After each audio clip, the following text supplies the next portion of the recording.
pada akhirnya tadi semua yang terpapar gitu ya, itu kan kita terima sebagai bentuk informasi. Nah, seharusnya kita kan pahami dulu gitu. Kenapa sih orang punya suatu persepsi yang salah?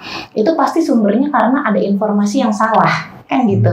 Jadi kalau sekarang persepsinya tadi marriage is scary, berarti kan persepsinya punya belief kalau ternyata pernikahan itu menakutkan, kan gitu. Itu kan berarti sebuah persepsi. Nah, harusnya kita nggak bisa juga bilang enggak kok lahiran tuh misalnya lahiran atau enggak kok nikah itu oke gitu atau yang lainnya, tanpa kita memperbaiki informasinya sebelumnya dan faktanya. Kenapa? Karena mereka bukan cuma informasi, tapi sekarang zamannya sosial media, mereka juga melihat fakta berupa misalnya, oh ada berita KDRT, kan gitu ya, oh, ada berita kegagalan, atau artis yang ternyata udah lama nikah, oh ternyata gagal gitu. Itu kan semua akan membentuk persepsi.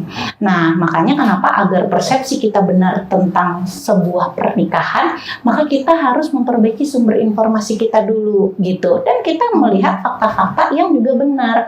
Nah, bagi kita seorang muslim, kan kita ngebahas nih dari sisi frameworknya ya, kita as a muslim tentu gitu ya.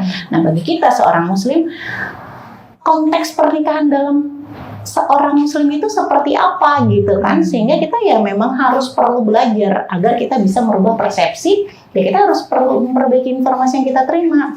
Jadi kalau ditanya adalah sekarang fenomenanya orang banyak takut menikah, ya karena memang saat ini kondisi pernikahan banyak orang ya sudah jauh dari tadi, jauh dari konsep pernikahan dari sisi Islam itu sendiri. Kalau kita mau membahas segala sesuatu, ya memang dasarnya, frameworknya gitu. Kan kalau kita misalnya sekarang dengar kisah bagaimana misalnya romantisnya Rasul ke Bunda Siti Hadijah, bagaimana romantisnya Rasul ke Bunda Aisyah,